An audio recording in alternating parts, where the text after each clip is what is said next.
Existem vários fatores de risco por que a doença cardíaca é a principal causa de morte. Não era assim, não. Por exemplo, o infarto do miocárdio foi descrito pela primeira vez pelo Harris nos Estados Unidos. Então não existia essas doenças cardiovasculares. Isso faz parte do mundo moderno. Faz parte do sedentarismo, que a gente não anda mais, a gente vai de carro. Faz parte da alimentação, que nós passamos a comer muita comida industrializada. Nossos alimentos todos estão no supermercado. Antigamente não existia supermercado, você comprava de quem produzia, diretamente do produtor para o consumidor. Tudo isso é importante. E é importante também o aspecto do estresse, que a gente tinha muito menos. E existem coisas que nos incomodam que nós nem enxergamos. Então, essa vida moderna agitada, com tudo isso, contribui por ter aumentado substancialmente os níveis expressórios.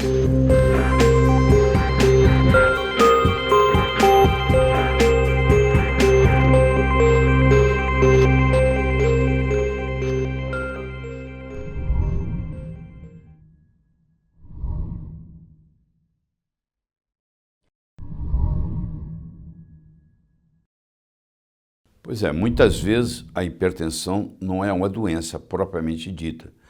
A hipertensão é um estado. Porque se eu tiver uma causa específica, por exemplo, deficiência de magnésio, e eu faço a suplementação com magnésio, se era isso que estava causando a hipertensão, aquilo era apenas um estado. Então existem várias causas específicas para uma pressão se elevar. E quando não participa de nenhuma dessas causas, a gente chama de hipertensão essencial. Mas quando nós temos uma causa, nós chamamos de hipertensão secundária. Então eu vou dar um exemplo. Hipotiroidismo. A pessoa que tem hipotiroidismo, que é muito comum cada vez mais na população, ela começa a produzir nas artérias uma coisa chamada mucina. E essa mucina, ela vai como que entupindo os vasos. E ela vai aumentando a resistência periférica. Então o coração tem que aumentar a pressão para jogar o sangue lá na frente, porque o caminho ficou mais difícil. Então se eu pego um paciente desse e encontro que ele está com os níveis pressóricos elevados, e eu baixo a pressão dele, apesar de eu estar normalizando os números, no frigir dos ovos eu estou prejudicando ele, porque agora ele não tem essa perfusão periférica do sangue chegando lá. Nesse caso, se eu trato o hipotiroidismo, era apenas um estado, a hipertensão vai embora. Isso pode acontecer com resistência insulínica, é o paciente diabético, que tem muita insulina, primeiro começa com muita insulina, a insulina retém sódio, o sódio retém água e sódio aumentado aumenta o volume de sangue aumenta, multiplicado pela resistência, vai aumentar o débito cardíaco, vai aumentar a pressão. É outro caso. É uma deficiência de vitamina D3. Então tem gente, por exemplo, que toma sol, a pressão melhora. Por que a pressão melhora? Porque um dos componentes que estava contribuindo para a pressão alta era a vitamina D3. É o ácido úrico elevado. É uma intoxicação, por exemplo, por chumbo, alguém que trabalha com pintura, alguém que trabalha exposto a metais pesados. É uma pessoa que tem uma infecção dentária, que está lá aparentemente assintomática, mas que está liberando toxinas o tempo todo. Isso também contribui. Então, esses tipos de hipertensão, que às vezes no consultório a gente não dá muita bola, elas constituem um certo percentual da população dos pacientes hipertensos. Esses têm uma hipertensão secundária que devem ser tratados. Se não for retirada a causa, esse paciente agora vai tomar remédio a vida inteira e a causa está lá para ser tratada. Porque a pressão, na hora que você coloca uma pressão num sistema, um dos riscos é esse sistema se romper. Então, por exemplo, se eu tenho muita pressão nos vasos do cérebro, esses vasos do cérebro se acomodam até um certo ponto e tem um limite, tudo tem um limite. E se passar desse limite, ele pode romper e pode ter uma hemorragia, pode vazar sangue no cérebro. E no momento que vaza sangue no cérebro, como o cérebro está dentro do crânio, que é uma cavidade fechada, a pressão intracranial aumenta mais ainda, e isso pode causar lesão até irreversível.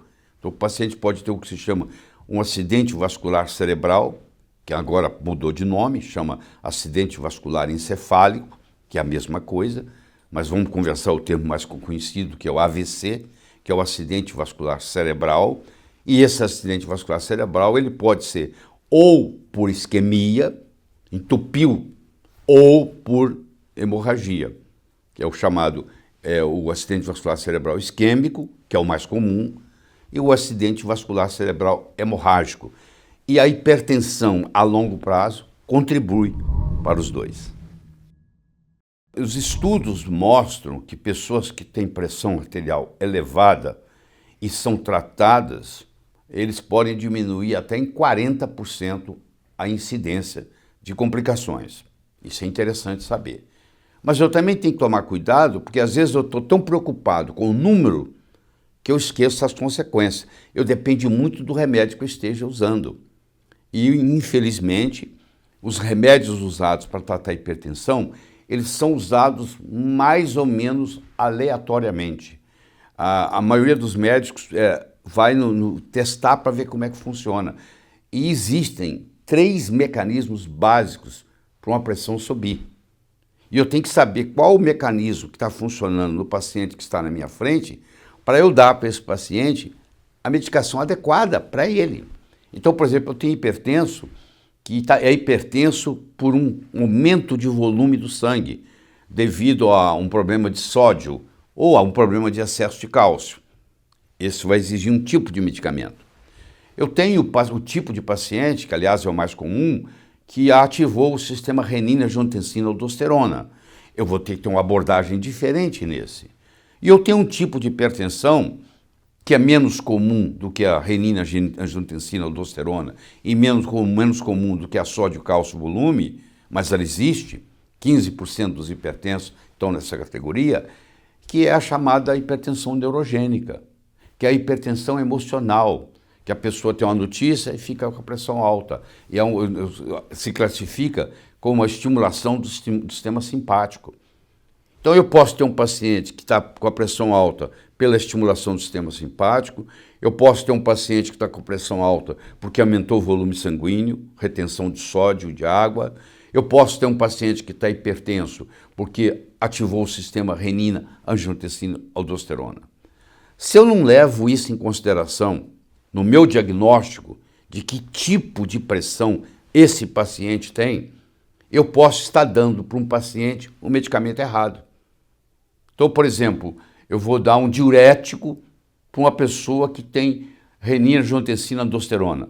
O diurético vai estimular a renina. Então, na realidade, eu estou até piorando o quadro. Então, não existe um remédio que vai funcionar em todas as pressões altas. Eu tenho que primeiro caracterizar o tipo que é, para depois eu fazer a aplicação. Então isso é muito importante. Por isso que na prática você vai ver que infelizmente nem todo paciente com pressão alta está sendo tratado, porque a hipertensão é uma doença silenciosa, e infelizmente aqueles que estão sendo tratados, pelo menos nos Estados Unidos, no Brasil pode ser até pior, 35% a pressão não está controlada adequadamente. Então, apesar de estar recebendo os remédios, na realidade não está funcionando porque a pressão ainda não foi normalizada de acordo com os critérios. Eu oriento esse paciente a conversar com o médico que está cuidando e levantar a hipótese de talvez essa hipertensão seja secundária a um hipotiroidismo, a uma deficiência de magnésio, a uma deficiência de vitamina D3, a uma elevação do ácido úrico, a um metal tóxico que está incomodando, a uma infecção dentária, porque se não está conseguindo controlar, ou até mesmo pode ser que o remédio está inadequado. O paciente tem um tipo de hipertensão e o remédio que está sendo usado é para outro tipo de hipertensão.